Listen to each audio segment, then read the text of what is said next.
David Cohen Cunningham টেলিফোনে চিৎকার করে উঠল, সোজা কথায় এসো, বলো এফবিআই চিফ ওখানে কেন গিয়েছিলেন, আর তাকে অনুসরণকারী আমাদের 4 জন লোক মারা পড়ল কেন? মাই লর্ড, আমি বলছি, খোঁজ নিয়ে যেটা জানতে পেরেছি, ওখানে এফবিআইয়ের একটা আউটপোস্ট আছে, সেখানে গিয়েছিলেন তিনি। আমাদের 4 জন লোকের মৃত্যুর ব্যাপারে জানা গেছে তারা নাকি এফবিআই প্রধানের দিকে রিভলভার তাক করেছিল। পশ্চিম ওয়াশিংটন এলাকায় ফোম এর প্রধান বেঞ্জামিন বেনহাম কথাগুলো বলল। তুমি কি বিশ্বাস করো এই কথা? তারা এফবিআই প্রধানকে মারতে যাবে কেন? তাদের উপর নির্দেশ ছিল তার উপর নজর রাখার জন্যে। তার সাথে আহমাদ মুসার কোনো যোগাযোগ হয় কিনা এটা দেখার দায়িত্ব ছিল তাদের। এফবিআই প্রধানের প্রতি রিভলভার তাক করা কিংবা তাকে মারার চেষ্টা করার কোনো প্রশ্নই ওঠে না, বলল ডেভিড কোহেন। আমাদের 4 জন লোক নাকি ধরা পড়ে যাচ্ছিল, সে অবস্থায় এফবিআই প্রধানকে মেরে ফেলা, পালাতে তারা চেষ্টা করে, বেঞ্জামিন বেনহাম বলে। রাবিশ, এই কথার এক বিন্দুও সত্য নয়। ওরা 4 জনই যখন আমাকে টেলিফোন করেছিল সে সময় ওদের গুলি করে মারা হয়। গুলির শব্দ আমি শুনেছি। সিঙ্গল বাটন কল অপশনে ওরা একসাথে 4 জন কল করে। কল ও গুলি কেউ একসাথে করতে পারে না, সুতরাং তোমার খবর সত্য নয়। আমার মনে হয় সত্যটা হলো গুরুত্বপূর্ণ কিছু জানবার চেষ্টা ওরা 4 জন করে, কিন্তু সেটা ঠেকাবার জন্য তাদের গুলি করে মারা হয়। সেই গুরুত্বপূর্ণ খবরটা কি? বলল David Cohen Cunningham. My lord, চেষ্টা করে ওই ধরনের কোনো তথ্য পাওয়া যাচ্ছে না। ওই নির্দিষ্ট সময়ের মধ্যে শুধু এফবিআই প্রধান এবং তার গাড়ি শুধু ওদিকে গিয়েছে এবং এসেছে, বেঞ্জামিন বেনহাম বলল। যখন এফবিআই প্রধান ফিরে আসেন তখন তার সাথে আর কেউ কি ছিল? জানতে চাইল ডেভিড কোহেন। কেউ তার সাথে ছিল না, একা গিয়েছিলেন, একাই ফিরেছেন। এটা নিশ্চিত খবর মাই লর্ড, বেঞ্জামিন বেনহাম বলল। এফবিআই প্রধানের মতো লোক ওখানে 1 ঘন্টা কি করেছিলেন, কেন গিয়েছিলেন? আমাদের 4 জন এমন কি দেখেছিল যা 4 জন একসাথে আমাকে জানাতে চেয়েছিল? এসব প্রশ্নের উত্তর জানা না গেলে বলতে হবে কিছু জানা হলো না। তোমার কথাগুলো যা ওদের সাজানো। লাইনটি কেটে গেল ডেভিড কোহেন কানিংহামের। আরেকটি ভিআইপি ফোন কল ঢুকে পড়ল এই লাইনে। কলটি সিমন আলেকজান্ডারের। সিমন আলেকজান্ডার সন্ত্রাসবাদী সংস্থা H3 এবং বিশ্ব জায়ানবাদদের নতুন গোয়েন্দা সংস্থা ফোমের প্রকৃত প্রধান, অথবা বলা যায় গডফাদার বা মাস্টারমাইন্ড এবং ফাইন্যান্সিয়ার। প্রকৃত অর্থে ডেভিড কোহেন একজন নির্বাহী প্রধান মাত্র। আপনি স্যার? ও গড, আপনার কথাই ভাবছিলাম, ডেভিড কোহেন বলল। কেন, বড় কিছু? বলল সিমন আলেকজান্ডার। বড় ঘটনা স্যার, আমাদের 4 জন লোককে ওরা আজ মেরে ফেলেছে। আমার মনে। ডেভিড কোহেনের কথার মাঝখানে সিমন আলেকজান্ডার বলে উঠল, ওই ঘটনা আমি শুনেছি। খুব বড় কি এই ঘটনা? বড় এই জন্য যে ওরা 4 জনেই কিছু জানবার জন্যে আমাকে টেলিফোন করে, সে মুহূর্তে ওদের গুলি করে মেরে ফেলা হয়। আমার মনে হচ্ছে তারা যাতে ইনফরমেশনটা বলতে না পারে এজন্যই ওদের গুলি করে মেরে ফেলা হয়েছে, ডেভিড কোহেন বলল। তুমি মনে করছো যে খুবই গুরুত্বপূর্ণ তথ্য ছিল সেটা? বলো তো কি তথ্য হতে পারে বলে মনে করছো তুমি? বলল সিমন। আহমাদ মুসার যদি তারা দেখা পেয়ে থাকে তাহলে তা গোপন রাখার জন্য এই ধরনের হত্যাকাণ্ড চালাতে পারে, ডেভিড কোহেন বলল। তার মানে তুমি বলতে চাচ্ছ তোমার লোকেরা জর্জ আব্রাহাম জনসনের সাথে আহমাদ মুসাকে দেখেছিল? সে কথাই তারা তোমাকে জানাতে চেয়েছিল, বলল সিমন আলেকজান্ডার। হ্যাঁ স্যার, আমি এটাই মনে করছি।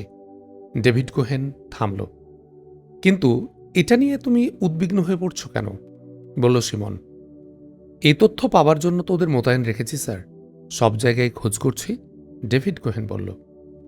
সেটা ছিল শর্ত ও আলটিমেটাম দেওয়ার আগের পরিস্থিতি। শর্ত ও আলটিমেটাম দেওয়ার পর সে অবস্থা আর নেই। আহমাদ মুসার ভূমিকা এখন গৌণ হয়ে গেছে। এখন আহমাদ মুসা ওদের হাতে থাকলেও কোনো ক্ষতি নেই। আমরা যে শর্ত দিয়েছি তা তারা সবাই মিলে মোকাবেলা করুক, আমরা সেটা চাই। প্রথম 2টি শর্তের কোনোটাই তারা মানতে পারবে না। মানলে ওদের গোপন অস্ত্রের শক্তি আর থাকবে না, ধ্বংস করতে হবে। তখন আমরা হব অপ্রতিদ্বন্দ্বী। আর প্রথম শর্ত 2টি যদি না মানে তাহলে 3য় শর্তের জন্য ওদের তৈরি থাকতে হবে। তাহলে ওদের সব অস্ত্র শক্তি ধ্বংস হবে। সুতরাং আমেরিকার সবাই মিলেও এ ধ্বংস এড়াতে পারবে না। আহমাদ মুসারও এক্ষেত্রে তেমন করার কিছুই নেই। আহমদ মুসার এখন কানাকড়ি মূল্যও নেই আমাদের কাছে। এ নিয়ে বৃথায় সময় নষ্ট করছো। এখন মনোযোগ দাও আমাদের দেয়া আলটিমেটামের দিকে, বলল সিমন আলেকজান্ডার। ঠিক বলেছেন স্যার। আলটিমেটাম দেওয়ার পর আহমদ মুসা আমাদের জন্য আসলেই বিবেচ্য বিষয় নয়। গোটা আমেরিকার শক্তিকেই তো আমরা চ্যালেঞ্জ করছি। আহমদ মুসা তো একজন ব্যক্তি মাত্র, ডেভিড কোহেন বলল। হ্যাঁ, এইবার বুঝেছ। এবার তোমার প্রস্তুতি কতদূর, বলল সিমন আলেকজান্ডার। কোন প্রস্তুতি স্যার, ডেভিড কোহেন বলল। কোন প্রস্তুতি? তুমি ঘুমিয়ে আছো নাকি জেগে আছো? ম্যাগনেটিক ফায়ার ওয়েভ এর অ্যাটাক প্রস্তুতি, এটা এখন একমাত্র কাজ আমাদের, বলল সিমন আলেকজান্ডার। স্যার, সেটা তো দুদিন পরের ব্যাপার, প্রথম ও দ্বিতীয় শর্ত না মানার পর, ডেভিড কোহেন বলল। কোহেন, তুমি এ ধরনের অবাস্তব চিন্তা নিয়ে সময় ব্যয় করছো কেন? প্রথম দুই শর্তের কথা মাথা থেকে বাদ দাও। শর্তগুলো মানবে না জেনেই আমরা সেগুলো দিয়েছি। তৃতীয় পদক্ষেপ যাতে আমরা নিতে পারি, সুতরাং তৃতীয় পদক্ষেপটির ব্যাপারে আমাদের সবকিছু ফাইনাল করে ফেলো, বলল সিমন আলেকজান্ডার। সে ব্যবস্থা আমরা সম্পূর্ণ করে ফেলেছি স্যার।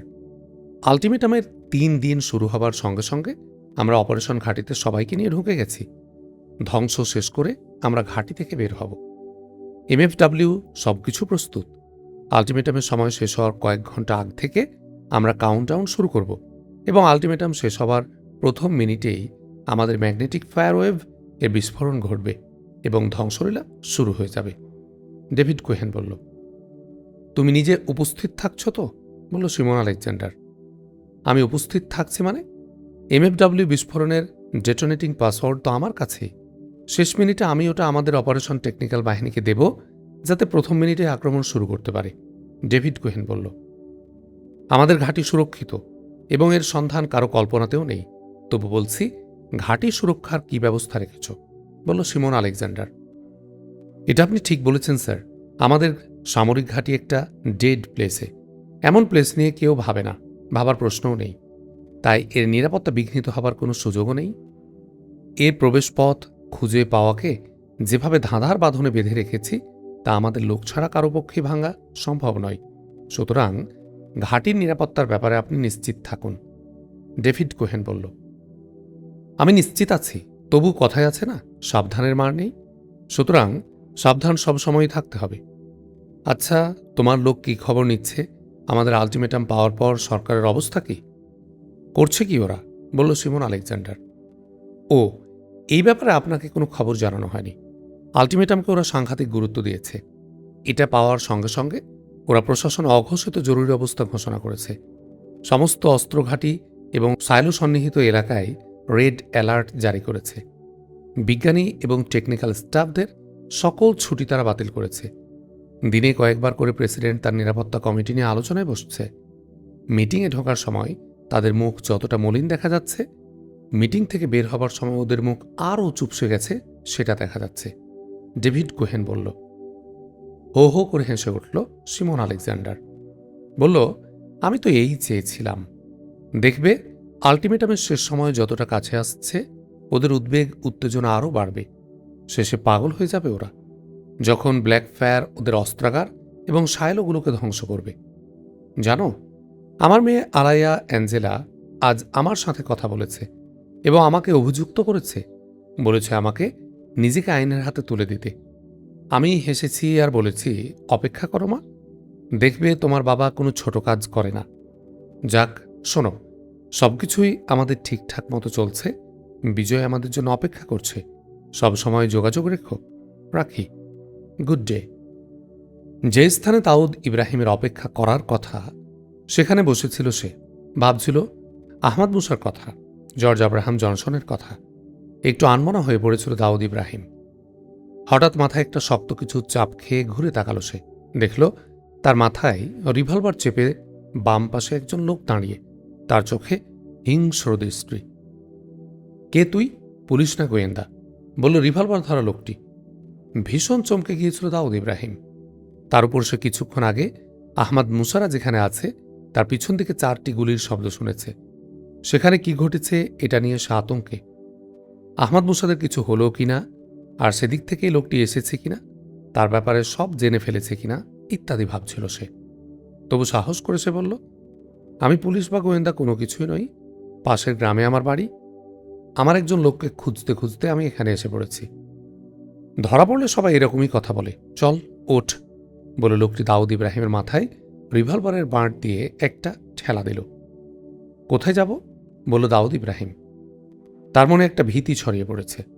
আহমাদ মুসারা যাদের কথা বলে, এ লোকটি সেই সন্ত্রাসী দলের নয় তো? যদি তাই হয়, তাহলে তো এই লোকটির কাছে অনেক তথ্য আছে যা তাদের অনেক উপকারে লাগতে পারে। এই চিন্তার সাথে সাথে দাউদ ইব্রাহিম মনের ভিতরে কিছুটা দূর হয়ে গেল। তার জায়গায় এই ইচ্ছা প্রবল হয়ে উঠল যে এই লোকটিকে ধরতেই হবে। কোথায় যাবে? একদম পরপারে। তার আগে তোমার পেটের কথাগুলো বের করতে হবে। চলো।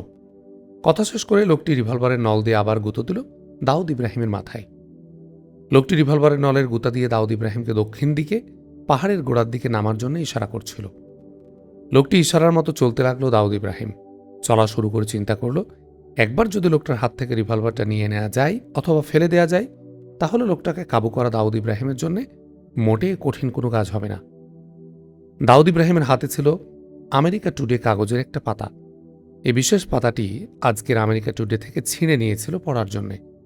সে বসে বসে ভাবছিল আর মাঝে মাঝে এই কাগজটাই পড়ছিল। লোকটি রিভলভারের নলের ঠেলা খেয়ে সামনে চলছিল আর হাতের কাগজটি টুকরো টুকরো করছিল সে। ভীত নিরীহ আজ্ঞাবহ মানুষের মতো চলছিল দাউদ ইব্রাহিম এবং মাঝে মাঝে আবেদন করছিল তাকে ছেড়ে দেওয়ার জন্যে। এক বুড়ো বাপ আর এক ছোট বোন ছাড়া তার আর কেউ নেই, এ কথাও সে বলছিল। চলা শুরু হলে ভীত নিরীহ দাউদ ইব্রাহিমের ব্যাপারে নিশ্চিত হয়ে লোকটি রিভলভার নামিয়ে নেয় তার মাথা থেকে। অনেকটা নেমে পাহাড়ের গোড়ায় 3 দিকে টিলা ঘেরা একটা স্বল্প পরিসর জায়গায় নিয়ে এলো তাকে। দাউদ ইব্রাহিমকে একটা পাথরের উপর বসিয়ে পাশে আর একটা উঁচু পাথরের উপর দাঁড়িয়ে লোকটি তাকে লক্ষ্য করে বলল, চুপচাপ বসে থাক, ঈশ্বরকে ডাক। তোর ব্যাপারে কি নির্দেশ হয় জেনে নিচ্ছি এক্ষুনি বলে লোকটি বাম হাতে রিভলভার নিয়ে ডান হাত দিয়ে পকেট থেকে মাউথ অর্গানের মতো ছোট্ট একটা জিনিস বের করল। কি ব্যাপার, এখন তুমি মাউথ অর্গান বাজাবে? এই না বললে আমার ব্যাপারে নির্দেশ আছে তা জানাবে, অথচ মোবাইলের বদলে দেখছি মাউথ অর্গান বের করছো। ভাই, আমাকে ছাড়ার ব্যবস্থা করো বলল দাউদ ইব্রাহিম অনুনয়ের সুরে। এখানে সব মোবাইল টেলিফোন অচল। আমি তো কথা বলার জন্য এটা বের করছি। এটা মাউথ অর্গানের মতো বাজানোও যায়, কিন্তু আসলে এটা ম্যাগনেটিক পাওয়ার পরিচালিত বিশেষ ধরনের ওয়্যারলেস বলে লোকটি মাউথ অর্গানের তলায় বিশেষ জায়গায় একটা চাপ দিল। সঙ্গে সঙ্গে এই অর্গানটি বিপ বিপ শব্দ করে উঠল। তার সাথে দেখা গেল সবুজ আলোর ফ্ল্যাশ। লোকটি তার বাম হাতের রিভলভারটি দাউদ ইব্রাহিমের দিকে তাক করে বলল, হ্যালো মাই লর্ড, আমি ডেথ ভ্যালির দক্ষিণ গোড়া এলাকা থেকে ডেভিড বলছি। ইয়েস, গোয়ান। ওয়্যারলেস ওপার থেকে একটা কণ্ঠ ভেসে এলো, ধন্যবাদ মাই লর্ড। ডেথ ভ্যালির এপাশে সন্দেহজনকভাবে ঘুরতে দেখে একজন লোককে আমি আটক করেছি। সে বলছে পাশের গ্রামে তার বাড়ি। তার একজন লোককে খুঁজতে এদিকে এসেছে সে। চেহারায় এবং পোশাকে মেষপালকের মতো মনে হচ্ছে। তার ব্যাপারে কি নির্দেশ মাই লর্ড বলল এপাশ থেকে লোকটি। তার নাম কি? ওপারের কণ্ঠ বলল। প্রশ্ন শুনে লোকটি তাকালো দাউদ ইব্রাহিমের দিকে। বুঝল দাউদ ইব্রাহিম, বলল, ডেভিড আব্রাহাম। লোকটি দাউদ ইব্রাহিমের নাম জানালো। শুনে ওপার থেকে বলল, তুমি নিশ্চয় একজন ভুল লোক ধরেছ। এ সময় এটা ঠিক হয়নি। যখন ধরেছই তখন আর কোনো কিছু করা নেই। ও বেঁচে থাকলে আমাদের ক্ষতি। অতএব যা করার তাই করো, তবে লাশটা যেন কারো চোখে না পড়ে, পুলিশ যেন খুঁজে না পায়। আর শোনো, সবার উপর নির্দেশ হলো, ডেথ ভ্যালি এলাকায় ধরাধরি খুনোখুনি সব কিছু বন্ধ করা হয়েছে। আমরা চাই না পুলিশ বা গোয়েন্দাদের নজর এদিকে পড়ুক।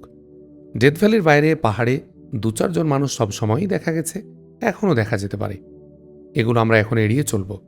ছোটখাটো কাজে হাত দিয়ে বড় কাজের আমরা কোনো ক্ষতি করতে চাই না, মনে রেখো। ওকে, বাই। ওকে মাই লর্ড বলে লোকটি ওয়্যারলেস বন্ধ করে পকেটে রাখছিল। তার দৃষ্টি দাউদ ইব্রাহিম থেকে সরে যায় এবং রিভলভার ধরা বাম হাতটাও অনেকখানি নিচে নেমে আসে। দাউদ ইব্রাহিম এই সুযোগ আর হাতছাড়া করল না। তার ব্যাপারে নির্দেশ তারও কানে এসেছে। তাকে হত্যা করার হুকুম এসেছে ওপার থেকে। দাউদ ইব্রাহিম লোকটির রিভলভার দ্বারা হাত আঘাত করল ডান হাত দিয়ে। সঙ্গে সঙ্গে রিভলভারটা তার হাত থেকে ছিটকে পড়ে গেল। দাউদ ইব্রাহিম রিভলভারের পরিণতি দেখার অপেক্ষা না করে লোকটির হাতে আঘাত করে তার উপর ঝাঁপিয়ে পড়েছে। এতে ভালো ফল হলো। লোকটি একদম অপ্রস্তুত অবস্থায় ছিল। একদিকে হাত থেকে রিভলভার পড়ে যাওয়া, অন্যদিকে সঙ্গে সঙ্গে আক্রান্ত হওয়ার সে প্রতিরোধ গড়বার কোনো সুযোগই পায়নি। দাউদ ইব্রাহিম লোকটির উপর ঝাঁপিয়ে পড়লে দুজনেই পাথরের উপর থেকে গড়িয়ে পড়ল নিচে। নিচে পড়ে দাউদ ইব্রাহিম লোকটিকে জাপটে ধরে তার পিঠের উপর উঠে বসে এবং পাশ থেকে একটা পাথর নিয়ে তার মাথায় আঘাত করে। এর সাথে সাথে লোকটির দুহাত টেনে এনে পিছমোড়া করে ধরে। তারপর গা থেকে জামা খুলে ছিঁড়ে বেঁধে ফেলে লোকটির দুহাত। মাথার আঘাতটা ছিল বেশ জোরেই। সঙ্গে সঙ্গে ঝিমিয়ে পড়ে লোকটি। রক্ত বেরোচ্ছে ফিনকি দিয়ে আহত জায়গা থেকে। এই কারণেই পিছমোড়া করে বাঁধা দাউদ ইব্রাহিমের জন্য খুব কঠিন হয়নি। ছিঁড়ে ফেলা জামার আরেকটা অংশ দিয়ে লোকটার দু পা বেঁধে ফেলে দাউদ ইব্রাহিম।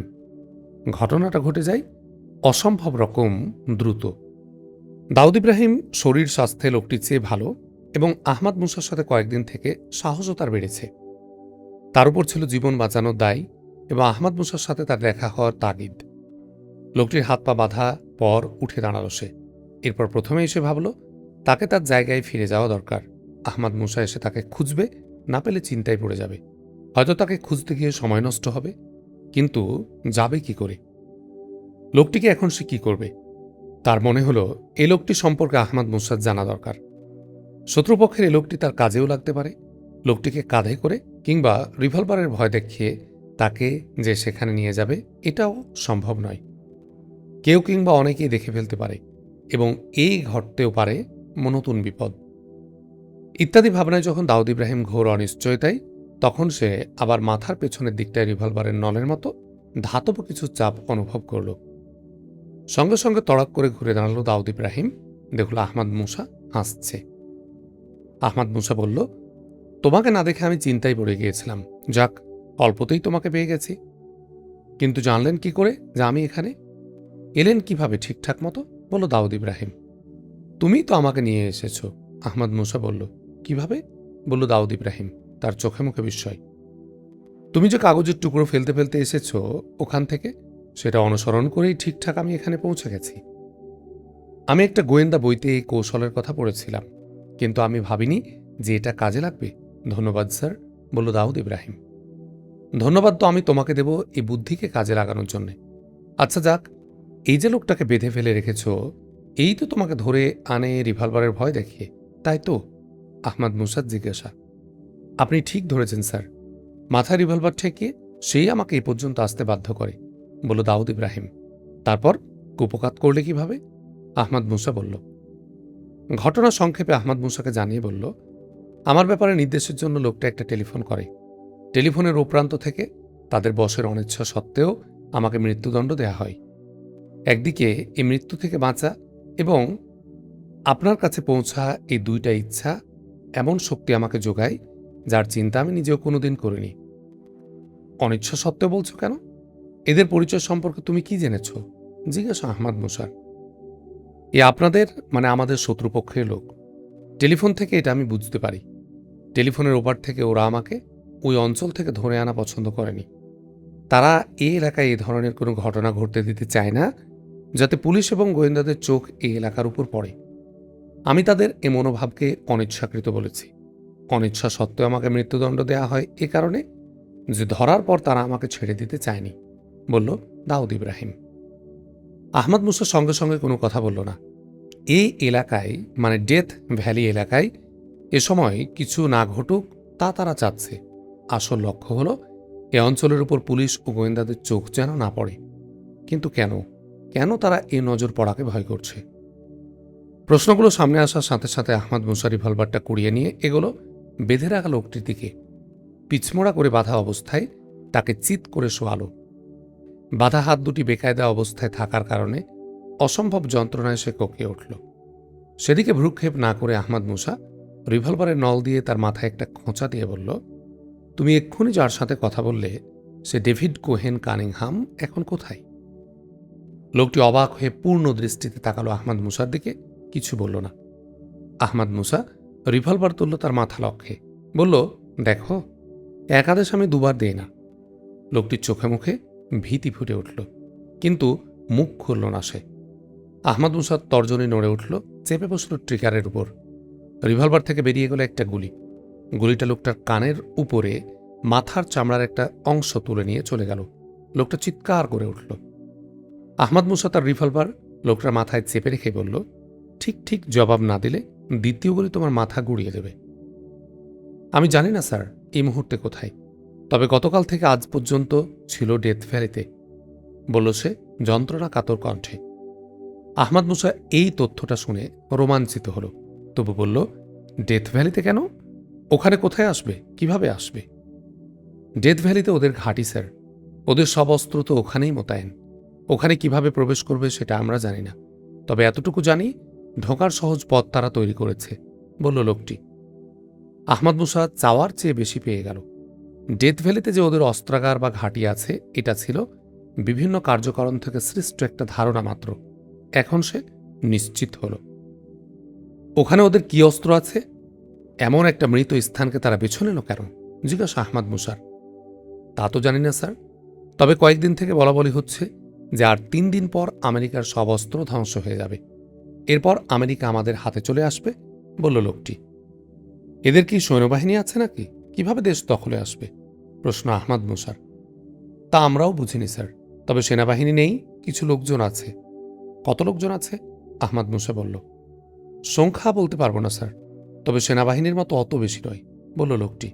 তারা কোথায় থাকে? জিজ্ঞাসা করল আহমদ মুসা। ঘাঁটি ধ্বংস হওয়ার পর তারা ছড়িয়ে ছিটিয়ে থাকে। আমি সবকিছু জানি না স্যার, বলল লোকটি। ডেথ ভ্যালিতে তো লোকজন আছে, কত লোকজন আছে এখানে? বলল আহমদ মুসা। সেটাও বলতে পারবো না স্যার, এরকম কোনো কথা শুনিনি। খুব বেশি লোক তো থাকার কথা নয়, বলল লোকটি। কেন এ কথা বলছো? প্রশ্ন আহমদ মুসার। আমাদের একজন স্যার একদিন বলেছিলেন, আমরা সংখ্যার চেয়ে দক্ষতাকে বেশি গুরুত্ব দেই, লোকের ভিড় আমরা পছন্দ করি না। আসলেও তাদের কোথাও লোকের ভিড় দেখা যায় না, বলল লোকটি। ডেথ ভ্যালির বাইরে তো ওদের কোনো পাহারা নেই কেন? আহমদ মুসা বলল। ডেথ ভ্যালির বাইরে তো আমরাই আছি, তবে উত্তর পাশে কোনো পাহারা নেই, লোকটি বলল। তোমরা কতজন আছো, আর উত্তর পাশে পাহারা নেই কেন? আহমদ মুসা বলল। আমরা 3 জন ছিলাম, 2 জনকে সকালে ডেকে নেওয়া হয়েছে শহর থেকে। আমারও বিকেলে চলে যাবার কথা ছিল, বলল লোকটি। কেন এই পাহারার আর দরকার নেই? আহমদ মুসা বলল। সেটা জানি না স্যার, শহরে নাকি এখন অনেক বেশি কাজ, বলল লোকটি। উত্তর দিকে পাহারা কোনো সময়ই ছিল না? আহমদ মুসা বলল। আগের কথা জানি না স্যার, তবে এখন নেই। আমাদের ওদিকে যাবার অনুমতি নেই, ওদিকে মানুষ যায় না বললেই চলে। ওদিকে কেউ পাহারায় থাকলে নাকি বাইরের মানুষের মধ্যে প্রশ্নের সৃষ্টি হবে। মানুষের সন্দেহ এড়ানোর জন্যই নাকি এ ব্যবস্থা, বলল লোকটি। স্বস্তির একটা নিঃশ্বাস ফেলল আহমদ মুসা, মনে মনে বলল, ঘাঁটিটাকে তারা আপনাদের সুরক্ষিত মনে করছে। নিশ্চয় ঘাঁটিতে ঢোকা এবং বের হবার ব্যবস্থা এমনটাই নিশ্ছিদ্র তারা করতে পেরেছে যে বাড়তি পাহারার কোনো প্রয়োজন নেই। আহমদ মুসা মনে মনেই আল্লাহর শুকরিয়া আদায় করে বলল, এই অবস্থাকে আল্লাহ তাদের বড় দুর্বলতায় পরিণত করুন। তুমি যদি না ফেরো তাহলে ওরা কি করবে? জিজ্ঞাসা আহমদ মুসার। স্যার, আমি যেখানেই থাকি ওরা আমাকে লোকেট করতে পারবে, আমাকে খুঁজে বের করবে, বলল লোকটি। অর্থাৎ তুমি যেখানে থাকবে ঠিক সেখানে ওরা পৌঁছে যেতে পারবে? আহমদ মুসা বলল। জি স্যার, তারা সেখানে পৌঁছতে পারবে, বলল লোকটি। আহমদ মুসার ঠোঁটে অস্ফুট একটা হাসি ফুটে উঠল। সে দাউদ ইব্রাহিমের দিকে তাকিয়ে বলল, দেখো এর পকেটে কি আছে সব বের করো। দাউদ ইব্রাহিম বলল, যে রিভলভার আপনার হাতে সেটাই লোকটার। পকেট সার্চ করে একটা মাউথ অর্গান, ওয়্যারলেস ট্রান্সমিটার, একটা ছোট্ট মানিব্যাগ পেল। তোমাদের সবার কাছে ওয়্যারলেস ট্রান্সমিটার থাকে? জিজ্ঞাসা আহমদ মুসার এই লোকটিকে। আমাদের সবার কাছে এই ট্রান্সমিটার থাকে। আমাদের মোবাইল ব্যবহার নিষিদ্ধ, আর মোবাইলেও এখানে কাজ হয় না, বলল লোকটি। এখন তোমাকে ছেড়ে দেয়া হলে তুমি কি করবে? আহমদ মুসা বলল। আমি নির্দিষ্ট সময় পর্যন্ত এই এলাকায় থেকে তারপর চলে যাব বিকেলে, বলল লোকটি। তুমি তো আমার সাথীকে হত্যা করতে পারলে না, তোমার বস এর নির্দেশ পালন তো হলো না, আহমদ মুসা বলল। লোকটি মুহূর্তকাল চুপ থেকে বলল, আমাকে মিথ্যা কথা বলতে হবে, বলতে হবে যে হত্যা করে লোকটিকে নিরাপদ জায়গায় ফেলে দিয়ে এসেছি। এত কিছু কাণ্ড ঘটল, এ সব কিছুই বলবে না তাদের? আহমদ মুসা বলল। স্যার, এসব বলা আর মৃত্যুকে ডেকে আনা এক কথা। বেঁচে থাকার জন্যই আমাকে সব কিছু গোপন করতে হবে। আহমদ মুসা দাউদ ইব্রাহিমের দিকে তাকিয়ে বলল, এর বাঁধনটা খুলে দাও। বাঁধন খুলে দিলে লোকটি উঠে দাঁড়াল। তোমার কানের উপরটায় গুলিতে যে ক্ষতের সৃষ্টি হয়েছে তার কি ব্যাখ্যা দেবে তুমি?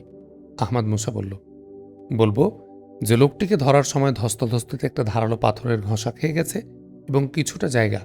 লোকটি বলল, ওকে, তার মানিব্যাগ, রিভলভার, ওয়্যারলেস ট্রান্সমিটার দিয়ে দাও। আহমাদ মুসা বলল, দাউদ ইব্রাহিমকে লক্ষ্য করে। দাউদ ইব্রাহিম জিনিসগুলো দিয়ে দিল লোকটির হাতে।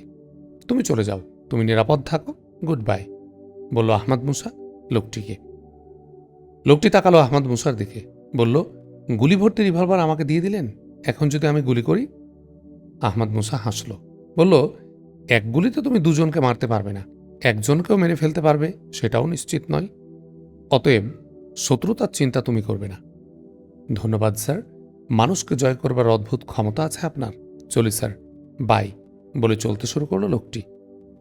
লোকটি চলে গেল। স্যার, লোকটিকে ছেড়ে দিলেন? আমাদের কথা, আমাদের জিজ্ঞাসাবাদের বিষয়ের কথা সে যদি বলে দেয়, বলো দাউদ ইব্রাহিম। ওকে আটকে রাখলে ওরা সন্দেহ করত যে নিশ্চয় ডেথ ভ্যালিকে কেন্দ্র করে তাদের প্রতিপক্ষ কিছু একটা করছে। সেক্ষেত্রে ডেথ ভ্যালির বাইরের নিরাপত্তার ব্যাপারে তারা তৎপর হতো। তাতে আমাদের এগোনোর ব্যাপারটা অপেক্ষাকৃত কঠিন হয়ে যেত। দ্বিতীয়ত, তার উপর সন্দেহ হওয়া থেকে বাঁচার জন্যে যা ঘটেছে সে সব কিছু সে কাউকে বলবে না, আহমাদ মুসা বলল। বলে আহমাদ মুসা উকি মেরে দেখল লোকটি কত দূর গেছে। তারপর সে সরে এসে বলল, চলো দাউদ ইব্রাহিম, এবার আমরা যাই। কোথায়? বলল দাউদ ইব্রাহিম। চলো দেখবে। কাছেই থাকার জন্য একটা বিশাল বাড়ি পাওয়া গেছে, আহমাদ মুসা বলল। দাউদ ইব্রাহিম তাকালো আহমাদ মুসার দিকে, বলল, চলুন। আহমাদ মুসা টিলার ঘের থেকে বেরিয়ে পশ্চিম দিকে হাঁটতে শুরু করে। তার এবং দাউদ ইব্রাহিমের পরনে তখনও মেষপালকের পোশাক। সূর্য উঠেছে, কিন্তু ডেথ ভ্যালির কুয়াশাচ্ছন্ন এ ঢালে এখনও সকাল হয়নি। আহমাদ মুসা এসে পৌঁছেছে ডেথ ভ্যালির উত্তর পাশের বরাবর। তার মনে স্বভাব বিরুদ্ধে একটা বড় ঝড়। H3 তাদের আলটিমেটামের চূড়ান্ত সময় 12 ঘন্টা পিছিয়ে এনেছে। তারা বলেছে, যেহেতু তাদের শর্তের ব্যাপারে ইতিবাচক কিংবা কোনো সাড়াই দেয়া হয়নি, এতে পরিষ্কার যে তাদের কোনো শর্তই মানা হচ্ছে না। সুতরাং তারা সময় পিছিয়ে এনেছে। আহমাদ মুসা সন্ধ্যায় দাউদ ইব্রাহিমকে জর্জ আব্রাহামের কাছে পাঠিয়েছিল। জর্জ আব্রাহাম জনসনই তার মাধ্যমে তাদের আলটিমেটামের খবর পিছিয়ে আনার মেসেজ আহমাদ মুসার কাছে পৌঁছিয়েছে যে ওরা ওদের চূড়ান্ত সময় পিছিয়ে নেওয়ায় তাদের সবার উদ্বেগ বেড়ে গিয়েছে। যদিও চাপ বাড়াবার জন্যই তারা এটা করেছে, কিন্তু আমাদের হাতে সময় কমে গেল। আহমাদ মুসাকে শেষ সময়ের দিকে খেয়াল রাখার জন্যে অনুরোধ জানিয়ে ইনভেলাপে বন্ধ করা একটা ছোট্ট চিঠিতে জানিয়েছে, অসহায় বিকল্প হিসাবে শত্রুকে ধ্বংস করার ব্যবস্থা হিসাবে আমরা স্থির করেছি। আলটিমেটামের শেষ 5 মিনিট আগে ম্যাগনেটিক ডেথ ওয়েভ আমরা ফায়ার করব। এতে আমাদের সব অস্ত্র ধ্বংস হয়ে যাবে বটে, কিন্তু শত্রুকে নিষ্ক্রিয় করে দেওয়া সম্ভব হবে। উদ্বেগের বিষয় যে কোনোভাবে যদি আমাদের প্রতিপক্ষ দেশ এটা জানতে পারে, তাহলে তাদের কাছে আমাদের অসহায় আত্মসমর্পণের কোনো বিকল্প থাকবে না। আরও ক্ষতি হবে, সেটা হলো সরকারের পতন অবশ্যম্ভাবী হয়ে উঠবে। এই ভয়াবহ সব ক্ষতি থেকে দেশকে রক্ষা করতে পারে একমাত্র আহমাদ মুসার চেষ্টা ও সাফল্য। চরম উদ্বিগ্ন প্রেসিডেন্ট সহ আমরা সকলে তোমার সাফল্য কামনা করছি আমরা। জর্জ আব্রাহামের কাছ থেকে এই খবর পাওয়ার পর আহমাদ মুসার মনে যে ঝড়ের সৃষ্টি হয়েছিল, সে ঝড়ের নিবৃত্তি এখনো হয়নি। নিজের বা বিশেষ কয়েকজনের ক্ষতির বিষয় হলে কোনো কথা ছিল না। যে ক্ষতির সামনে সে দাঁড়িয়ে আছে, সে ক্ষতি আমেরিকার মতো একটা দেশের শক্তি, সামর্থ্য, নিরাপত্তা, এমনকি স্বাধীনতার ক্ষতি। এই ক্ষতি হওয়া না হওয়া তার অভিযানের সফলতা ব্যর্থতার উপর নির্ভর করছে। এই অনুভূতি তার মনকে কিছুটা অস্থির করে তুলেছে। আহমাদ মুসা ডেথ ভ্যালির উত্তর পাশের মাঝামাঝি এসে দাঁড়ায়। উপর দিকে ওক গাছের রংধনুর দিকে তাকায়। রংধনুর মাঝামাঝি শীর্ষ পয়েন্টে ঠিক করে তার বরাবর নিচে সরে এলো আহমাদ মুসা। কুয়াশার উপর সূর্যের আলোর রিফ্লেকশনে একটা সফেদ আলো ছড়িয়ে পড়েছে পাহাড়ের গায়ে। আহমাদ মুসা দাঁড়িয়ে আছে একটা পাথরের উপর। ওক গাছের যে রংধনু সে দেখেছিল, তার মধ্যবর্তী শীর্ষবিন্দুর ঠিক নিচ বরাবরই সে দাঁড়িয়ে। উপর দিকে তাকালো আহমাদ মুসা, সে শীর্ষ পয়েন্টটার দিকে। তার কপালটা ভাবনায় কুঞ্চিত, তার মনে ভাবনায় স্রোত। বৃত্তাকার এবং অর্ধবৃত্তাকার কাঠামোর শীর্ষ পয়েন্টে ঝুলে থাকে একটা ঘণ্টা। ঘণ্টার ভেতরে থাকে একটা বাজানোর ঝুলন্ত দণ্ড। তাকে বলা হয়েছে টাং অব বেল, ওক গাছের রংধনু আকারে অর্ধবৃত্তাকার কাঠামো পাওয়া গেছে। এখন পাওয়া দরকার ঘণ্টা এবং ঘণ্টাদণ্ড। কিভাবে পাওয়া যাবে? ওক গাছের আড়ালে আছে রংধনু, ঘণ্টা ঘণ্টাদণ্ড আছে কিসের আড়ালে? আসার কথা, ঘণ্টা পেলে তার সাথে ঘণ্টাদণ্ডটাও পাওয়া যাবে। কিন্তু কোথায় পাওয়া যাবে এই ঘণ্টা? ঘণ্টা সবসময় থাকে অর্ধবৃত্তাকার কাঠামোর শীর্ষ পয়েন্টের কাছে, ঠিক নিচেই। বিসমিল্লাহ বলে আহমদ মুসা অর্ধবৃত্তাকার ওক সারির মধ্যবর্তী শীর্ষ পয়েন্ট লক্ষ্যে পাহাড়ের গা বেয়ে উঠা শুরু করল। পাহাড়ের এপাশের গাছগুলো ঘন নয়, বেশ পাতলা, বেশ স্পেস নিয়ে এক একটি গাছ আছে। ওক গাছের রংধনুর মধ্যবর্তী শীর্ষ পয়েন্টে একটা চিহ্ন করেছিল সে চিহ্ন সামনে রেখে এগিয়ে যাচ্ছে আহমদ মুসা। পাহাড় বেয়ে উঠতে গিয়ে সে দেখল মাঝে মাঝে পাথরের ফাঁদ। আলগা পাথরকে এমনভাবে পাহাড়ের গায়ে সেট করা আছে, দেখলে মনে হবে ওগুলো পাহাড়ের অবিচ্ছেদ্য অংশ, কিন্তু পা রাখলেই পাথরের সাথে গড়িয়ে পড়তে হবে গড়গড় করে। এরকম দু একটা পাথরে হাত রেখে সাবধান হয়ে গেল। যাচাই না করে কোনো পাথরে আর পা রাখছে না আহমদ মুসা। কিন্তু তাতে অসুবিধা হচ্ছে না উঠতে। মনে হচ্ছে কেউ যেন উঠার পথটাকে সুন্দরভাবে সাজিয়ে রেখেছে। পাহাড়ে ওঠা এমন সহজ ও সুশৃঙ্খল হতে পারে? সেটা পারে না। আহমদ মুসার মন কিসের সন্ধানে যেন উন্মুখ হয়ে উঠল। হঠাৎ একটা পাথরের পাশে গুটলি পাকানো গুঁড়া জাতীয় কিছু একটা দেখে থমকে দাঁড়ায় সে।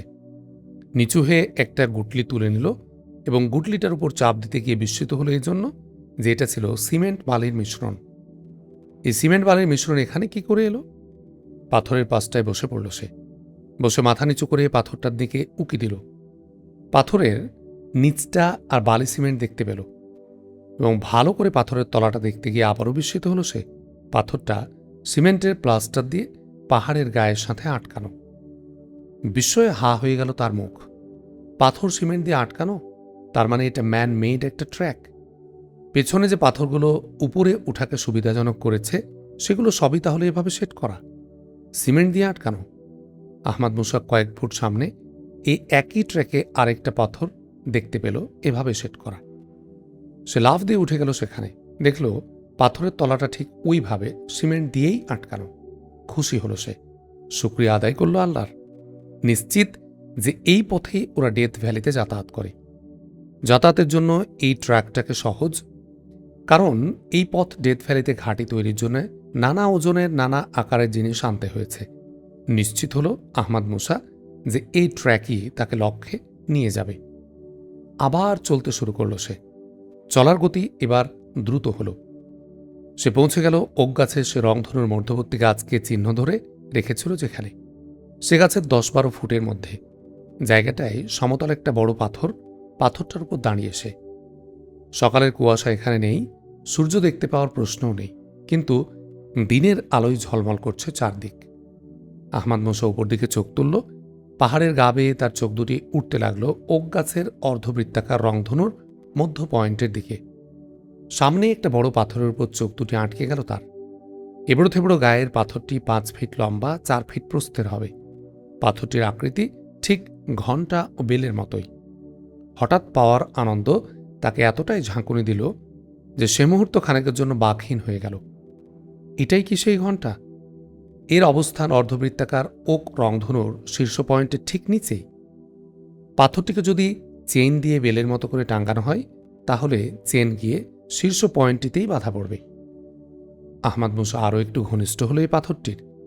এটাই যদি ঘণ্টা হয় তাহলে ঘণ্টা দণ্ডটা কোথায়? পাথরের এবড়ো থেবড়ো গাটা আরও ভালোভাবে দেখতে লাগল সে। পাথরটার উপরের দিকে মাথাটা একটা কয়েনের মতো গোলাকার। এই গোলাকার একটা জায়গার উপর আহমদ মুসার চোখ আটকে যায়। পাথরটির গায়ে সামান্য উঁচু হয়ে থাকা গোলাকার জায়গাটার উপরটা মোটামুটি মসৃণ।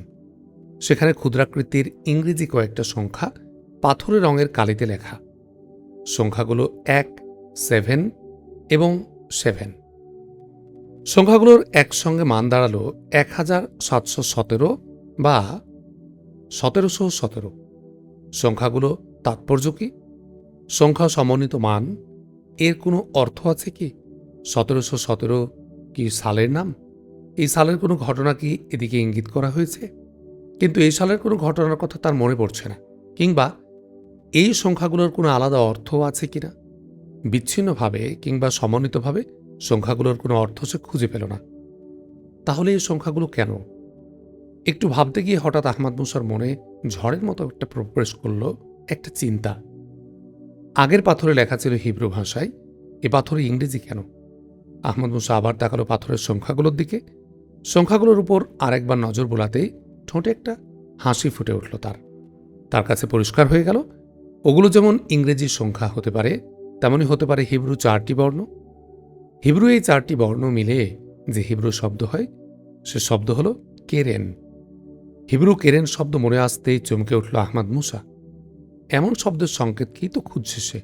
হিব্রু কেরেন শব্দের অর্থ আলোর কিরণ। এই আশার আলোকেই আহমদ মুসা খুঁজছে। স্বস্তির একটা নিঃশ্বাস বেরিয়ে এলো তার বুক থেকে। তাহলে ঘণ্টার ঘণ্টাদণ্ড পাথরের এই ক্ষুদ্র নবটাই, ভাবল সে। এই নবটার কোনো ফাংশন আছে কি? এটাই কি ঘণ্টাদণ্ড হয়? তাহলে তো এর ফাংশন থাকতেই হবে, কিন্তু কি সেটা? আহমদ মুসা পাথরটার আরও ঘনিষ্ঠ হল, হাত দিয়ে নবটা স্পর্শ করল। পাথরটার ঘনিষ্ঠ হওয়ার আহমদ মুসা দেখল পাথরের গা এবড়ো থেবড়ো বটে, কিন্তু মাঝে মাঝে পাথরের যে মসৃণ গা দেখা যাচ্ছে, সেটার মসৃণতা পাথরের মতো নয়, কেমন যেন রঙের প্রলেপের মতো দেখতে। বিস্মিত আহমদ মুসা পাথরের একটা মসৃণ জায়গায় আঙ্গুল দিয়ে টোকা দিল জোরে। তাতে যে শব্দ উঠল তা পাথরের ভারী এবং সলিড শব্দ নয়। শব্দটা হালকা এবং খুব সংক্ষিপ্ত হলেও সুরের স্পন্দন রয়েছে তাতে। সঙ্গে সঙ্গে আহমদ মুসা বুঝল এটা পাথর নয়, স্টিল। স্টিলের উপর পাথরে রং করা হয়েছে এবং এবড়ো থেবড়ো পাথর বসে স্টিলকে পাথরের রূপ দেয়া হয়েছে। রোমাঞ্চ দিয়ে উঠল আহমদ মুসার শরীর। এটাই তাহলে ডেথ ভ্যালিতে ঢোকার দরজা? দরজাটাকে সফলভাবে ক্যামোফ্লেজ করা হয়েছে। একেবারে হাত দিয়ে টোকা না দিলে বোঝার কোনো উপায় নেই যেটা পাহাড়ের গায়ে নিরেট পাথর ছাড়া অন্য কিছু। দরজা পাওয়ার পর আহমদ মুসার মন তৎপর হয়ে উঠল দরজা কিভাবে খোলা যাবে সে চিন্তায়। সে ভাবল, নবটাকে যদি ঘণ্টাদণ্ডী বলা হয়, তাহলে এটাই হবে দরজা খোলার চাবিকাঠি। আর নবের উপর লেখা আলোর কিরণ শব্দ দুটি এরই ইঙ্গিত দিচ্ছে। নবে চাপ দিল সে। শক্ত নব, একটুও নড়চড় নেই। এবার আহমদ মুসা নবটাকে আস্তে আস্তে টানতে শুরু করল। এবার নবটা নড়ল, উঠে এলো ইঞ্চি খানেক। সঙ্গে সঙ্গে দরজা নড়ে উঠল। দরজার উপরের দিকটা আস্তে আস্তে আলগা হয়ে নামতে শুরু করল। দরজা খুলছে, মেঝের দিকে নেমে যাচ্ছে। তার মাঝে ভেতরে ফাঁকা। সেটা কি সুড়ঙ্গ কিংবা সিঁড়িও হতে পারে, না কোনো কক্ষ।